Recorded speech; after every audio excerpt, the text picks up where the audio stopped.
انا ليه دايما بنجذب للناس الغلط؟ ليه دايما قلبي بيقول روح، هتفضل لحد امتى جبان؟ وعقلي بيصرخ ويقول لي اجري يا ابني ما تغلطش زي كل مره. ليه لما بحب دايما انا اللي بطلع الكومبارس العاطفي؟ ايه يا عم الوش المكوي ده؟ حصل ايه؟ فركشت. يا نهار ابيض، دي المره الكام دي؟ ال14. بس المره دي كانت مختلفه. كنت حاسس اننا بنفهم بعض من غير كلام، بنحب نفس الافلام، بنكره نفس الناس. بس للاسف ايه، خانتك؟ لا، قالت لي حساك زي اخويا. صدمة كبيرة جوا القلب. يا جماعة، الحب ده حاجة غريبة جدا. ممكن يكون أجمل حاجة في الدنيا، وممكن في نفس الوقت يجيب لك صداع نصفي مدى الحياة. بس إيه اللي بيخلينا ننجذب لشخص معين؟ وليه الرجالة والستات دايما بيحسوا إنهم من كواكب مختلفة؟ والأهم، إزاي نحافظ على الجواز وما نوصلش لمرحلة هات المفتاح يا أبو صلاح أنا رايحة بيت أهلي.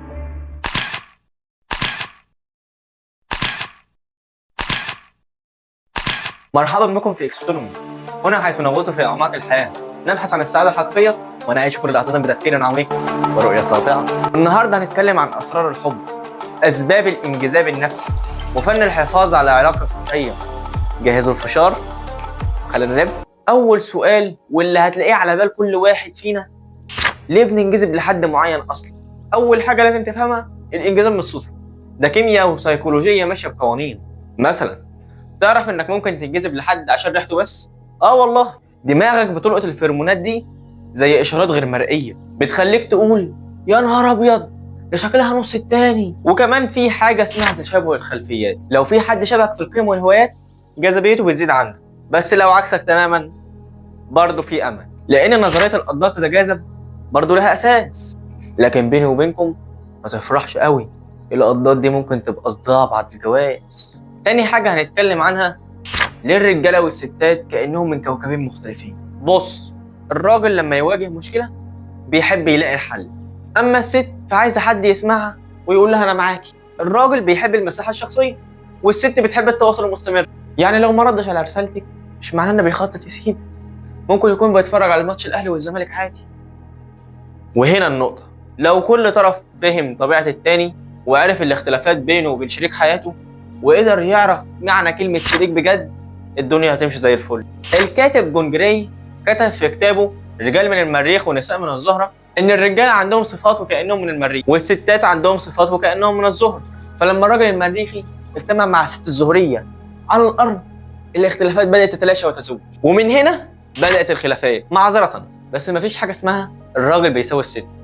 الراجل راجل والست ست، الاتنين كيانين مختلفين من غيرهم هلكت البشريه. انت كامراه ليكي دورك في المجتمع، وانت كراجل ليك دورك في المجتمع. لكن دلوقتي بنشوف حاجات يشيب لها الرأس، بجد عاهات ظهرت في مجتمعنا، رجاله بترقص، ستات بتربي عضلات، ده كده اسمه مجتمع سليم؟ الاختلافات بينا مش تلاشى، ده اتدمرت. وبتقولوا في الاخر احنا مش منسجمين. اكيد مش هتبقوا منسجمين، مفيش راجل عايز ينام جنبه بجرام، ومفيش ست عايزه ابوسي جنبها. انا عارف ان كلامي كان جارح شويه، بس بجد لازم الاختلافات ترجع علشان الخلافات ما نسيتش. تعالوا بقى نروح للجواز. ليه بنقرر نرتبط رسمي؟ الحب حلو، بس الصراحة في ضغط مجتمعي كمان. مفيش حد بيهرب من سؤال امتى نفرح بيك؟ امتى نفرح بيكي؟ الجانب السيكولوجي هنا بيقول ان البشر عندهم احتياج للامان العاطفي والاستقرار، والجواز رغم انه قرار كبير بس بيشبع الاحتياج ده. بس ما تتجوزش عشان ضغط او هروب من الوحده، الجواز مش فيلم رومانسي، الجواز مسؤوليه. ولو انت او انت مش شايفين نفسكم هتقدروا تكونوا سعداء في الجواز، ما تتجوزوش. اصل انت لو مش عايزه تتجوزي عمرك ما هتكوني سعيده ولا هتعرفي تسعدي شريك. وطبعا اللي بيكونوا مش عايزين يتجوزوا دول غالبا بيكون عندهم صدمه نفسيه من نوع ما، او تجربه سابقه خلتهم يكرهوا الجواز ومشاركه حياه مع الجنس الاخر. ويا ريت والنبي ما حد يطلع ويقول لي الناس دي بتبقى محسوده ومعمل لهم اعمال فلازم يروحوا للشيخ علشان يطلع الجن من عليهم. بص يا حاج او يا حاجه اللي بتتفرجوا على الفيديو وانا بعيد عنكم باميال، احنا فكرنا ال21. علم النفس والمشاكل النفسيه الكل دلوقتي بيتكلم عنها. طبعا انا ما بقولش ان السحر والحسد مش موجودين، بس احنا في زمن دلوقتي الواحد بيمشي وعقله مش فيه، محدش فاضي يفكر في حد، المشاكل كترت والدنيا بقت صعبه. فعيش معانا يا حاج وشيل الافكار دي من دماغك. ويا ريت لو تعرف حد مش عايز يتجوز بدون سبب محدد انصحوا بزيارة مختص أو طبيب نفسي، وإن شاء الله عقدته ده هتتحل. النقطة الرابعة اللي هنتكلم فيها، ليه ناس بتفشل في الجواز وليه ناس تانية بتكون ناجحة فيه جدا. التواصل التواصل ثم التواصل. اسمع من الآخر، لو ما بتتكلموش بوضوح عن مشاعركم أي مشكلة صغيرة هتبقى زي كرة التلج. خليك مرن، مش لازم تكسب كل النقاش. وفي حكمة بتقول في معارك الحل الوحيد فيها إنك تخسرها علشان تكسب حياتك الزوجية. اتعلم لغة الحب.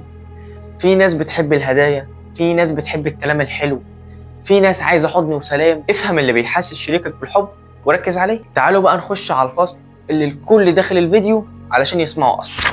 أسباب الطلاق وإزاي نتجنبها. أهم 3 أسباب للطلاق: انعدام التواصل، عدم التقدير، تدخل الأهل بشكل سيء. عشان تتجنب الكوارث دي احكي كل اللي في قلبك، حتى لو حاجة بسيطة زي المفتاح ضاع، الجبنة خلصت. ما تسيبش حاجة، لما تسيب هيظهر على وشك وتسيبها بقى لاجتهاد شريك.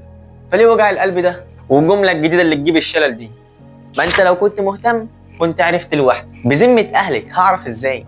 ما تخليكيش معقدة، خليكي إنسانة جميلة كيوتة كده وقولي. أبسطها لك، الأطفال بيطلبوا اللي هم عايزينه وبيحكوا على اللي مزعلهم واللي مفرحهم ولوحدهم، وبيبانوا كيوت وانت بتكوني عايزه تجيلهم اكل. كده احنا ما بنهتمش بالاطفال، ده احنا بنخاف عليهم من الهوا الطاير. فخليكي طفله جميله كيوته تحكي كل اللي في قلبها وتخلي شريكها يجيب لها حته من السماء علشان يسعدها. تاني حاجه، خليك ممتن. كلمه شكرا لها مفعول السحر، بتخلي شريكك او شريكتك يحسوا انهم ما بذلوش جهد على الفاضي وانهم عملوا حاجه قيمه. والامتنان ده اتكلمنا عنه في الفيديو السابق ان هو احد افضل الاسباب، وان هو احد الخطوات الاساسيه للحصول على السعاده. فلما مراتك تعمل لك كوبايه شاي او تجهز لك الاكل، يا ريت تتفضل كده وتقول لها تسلم ايدك يا حبيبتي، ربنا يخليكي ليا، اوعدك ليلتك هتبقى عسل. وهي هتكون متحمسه تعمل لك اي حاجه حتى من غير ما تطلب، وده لانك قدرت. فقدر تتقدر. الحاجه الثالثه والاخيره علشان نخلص من الفيديو المحرج ده، حددوا مع بعض حدود تدخل الاهل، لان بيت العيله ممكن يبقى مسلسل درامي طويل. كراجل المفروض انت عندك شخصيه مستقله بذاتها، مفيش حاجه اسمها امي قالت لي. مراتك ما بتكرهش قد الكلمه دي. وكست انت تراعي مشاعر جوزك، مش امك تقول لك ده البت بنت خالتك قضت شهر عسل كامل في شرم الشيخ وانت تقضي لي يومين في جمصه وتجيلي كده اه يا خيبتي في خلفتي. تقوم انت تروح لجوزك وتقول انا عايز اطلع شرم الشيخ زي بنت خالتي، يوم هو مطلق. لا، ما ينفعش كده. خلوا علاقتكم مع اهاليكم خارج عيش الزوجيه بتاعكم تماما. وفي الاخر الحب مش معادله رياضيه، بس لو فهمت شريكك وعرفت اختلافاته هتعيش حياه هاديه. ولو في يوم حسيت انك زهقت، افتكر ليه اخترت الشخص ده من البدايه. الجواز محتاج مجهود، بس برضه الحب يستاهل. لو عجبكم الفيديو اعملوا لايك وشير وسبسكرايب، واكتبوا لنا في التعليقات ايه اكتر حاجه بتجننكم في شريك حياتكم. انا متاكد ان عندكم اجابات هتضحكنا للصبح. يلا سلام.